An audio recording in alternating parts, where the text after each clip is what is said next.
Japan is an island by the sea filled with volcanoes, and it's beautiful. In the year -1 billion, Japan might not have been here. In the year -40,000, it was here, and you could walk to it, and some people walked to it. Then it got warmer, some icebergs melted, it became an island, and now there's lots of trees, because it's warmer. So now there's people on the island. They're basically sort of hanging out in between the mountains, eating nuts off trees, and using the latest technology, like stones and bowls. Ding dong, it's the outside world, and they have technology from the future, like really good metal and crazy rice farms. Now you can make a lot of rice really, really quickly. That means if you own the farm, you own a lot of food, which is something everybody needs to survive. So that makes you king. Rice farming and rice kingdoms spread across the land, all the way to here. The most important kingdoms were here, here, here, here, here, here, and here. But this one was the most important, ruled by a heavenly superperson, or emperor for short. Knock knock, get the door, it's religion. The new prince wants everyone to try this hot new religion from Biekt. Please try this religion, he said. No, said everybody. Try it, he said. No, said everybody again, quieter this time. And so the religion was put into place, and all the rules that came with it.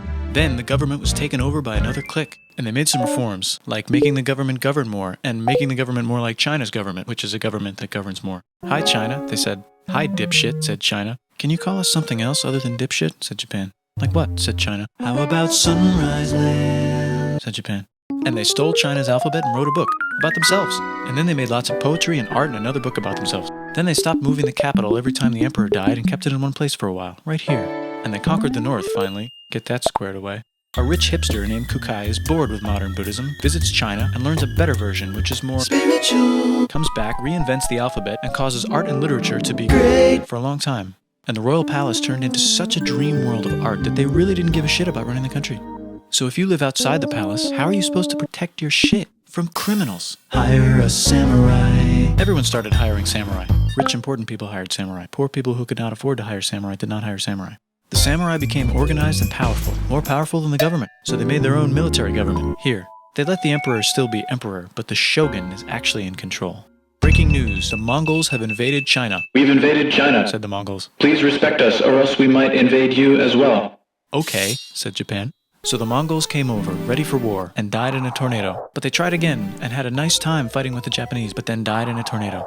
Then the emperor overthrows the shogunate. Then the shogunate overthrows him back and moves to Kyoto and makes a new shogunate. And the emperor can still dress like an emperor if he wants, that's fine. Now there's more art. Like painting with less colors, collaborative poetry, plays, monkey fun, tea parties, gardening, architecture, flowers. It's time for who's going to be the next shogun. Usually it's the shogun's kid, but the shogun doesn't have a kid. So he tries to get his brother to quit being a monk and be the next shogun. He says okay, but then the shogun has a kid. So now who's it going to be? Vote now on your phones. And everyone voted so hard that the palace caught on fire and burned down. The shogun actually didn't care. He was off somewhere doing poetry. And the whole country broke into pieces. Everyone is fighting with each other for local power, and it's anybody's game.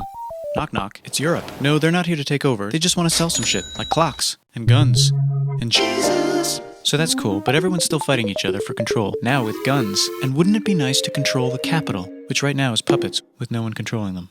This clan is ready to make a run for it, but first they have to trample this smaller clan, which is in the way. Surprise, the smaller clan wins, and the leader of that clan steals the idea of invading the capital and invades the capital, and it goes very well. He's about halfway through conquering Japan when someone who works for him kills him, and then someone else who works for him kills them, and that guy finishes conquering Japan. And then he confiscated everybody's swords, and made some rules. And now I'm going to invade Korea, and then hopefully China, he said, and failed, and also died. But before he died, he told these 5 guys to take care of his 5-year-old son until he's old enough to be the next ruler of Japan. And the 5 guys said, yeah, right, it's not going to be this kid, it's going to be one of us, because we're grown-ups. And it's probably going to be this guy, who happens to be way more rich and powerful than the others. A lot of people support him, but a lot of people support not supporting him. They have a fight, and he wins, and starts a new government, right here. And he still lets the emperor dress like an emperor, and have very nice things. But don't get confused, this is the new government, and they are very strict. So strict they closed the country. No one can leave, and no one can come in. Except for the Dutch, if they want to buy and sell shit, but they have to do it right here.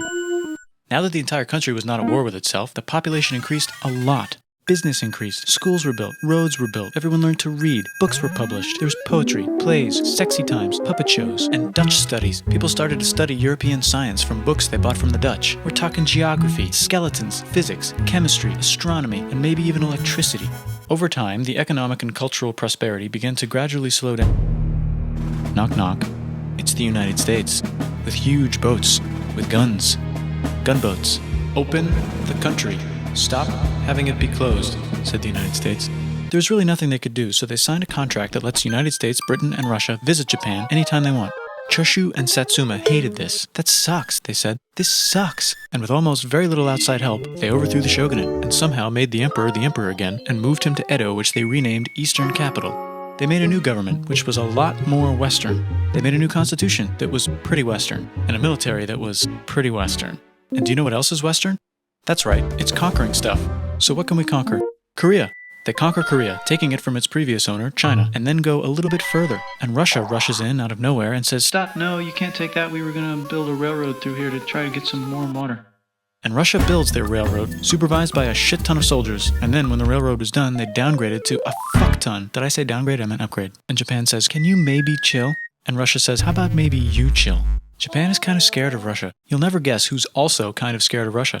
Great Britain. So Japan and Great Britain make an alliance together so they can be a little less scared of Russia. Feeling confident, Japan goes to war against Russia, just for a moment, and then they both get tired and stop. It's time for World War I. The world is about to have a war, because it's the 1900s and weapons are getting crazy, and all these empires are excited to try them out on each other. Meanwhile, Japan has been enjoying conquering stuff and wants more. And the next thing on their list is this part of China and lots of tiny islands. All that stuff belongs to Germany, which just had war declared on it by Britain because Britain was friends with Belgium, which was being trespassed by Germany in order to get to France to kick France's ass because France is friends with Russia, who was getting ready to kick Austria's ass because Austria was getting ready to kick Serbia's ass because someone from Serbia shot the leader of Austria's ass. Or actually shot him in the head.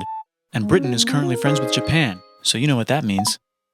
Duh, Japan should take the islands. Which they wanted to do anyway, so they called Britain on the telly to sort of let them know. And then they did it. And they also helped Britain a little here and there with some errands and stuff. Now the war is over, and congratulations, Japan, you technically fought in the war, which means you get to sit at the negotiating table with the big dudes, where they decided who owns what.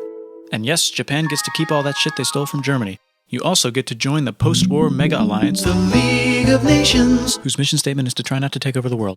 The Great Depression is bad, and Japan's economy is now crappy, but the military is doing just fine, and it invades Manchuria. And the League of Nations is like, "No, don't do that. If you're in the League of Nations, you're not supposed to take over the world." And Japan said, "How about I do anyway?" And Japan invaded more and more and more and more of China, and was planning to invade the entire East. You've got mail. It's from Germany, the new leader of Germany. He has a cool mustache, and he's trying to take over the world and needs friends. This also got forwarded to Italy. They all decided to be friends because they had so much in common. It's time for World War II. Germany is invading the neighbors. Then they invade the neighbors' neighbors. Then the neighbors' neighbors' neighbors, who happened to be Britain, said, "Holy shit." And the United States started helping Britain because they are good friends, and started not helping Japan because they're friends and our friends are not friends. Plus they're planning on invading the entire ocean. The United States is also working on a large, very huge bomb, bigger than any other bomb, ever, just in case.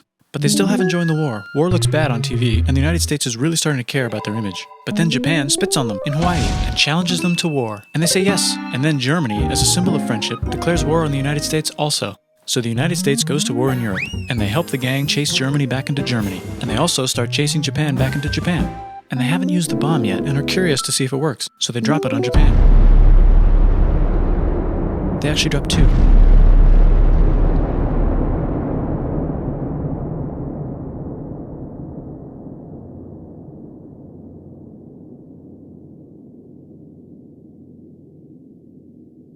The United States installed a new government, inspired by the United States government, with just the right ingredients for a post-war economic miracle. And Japan starts making TVs, VCRs, automobiles, and camcorders as fast as they can, and also better than everybody else. They get rich, and the economy goes wild, and then the miracle wears off. But everything's still pretty cool, I guess. Bye.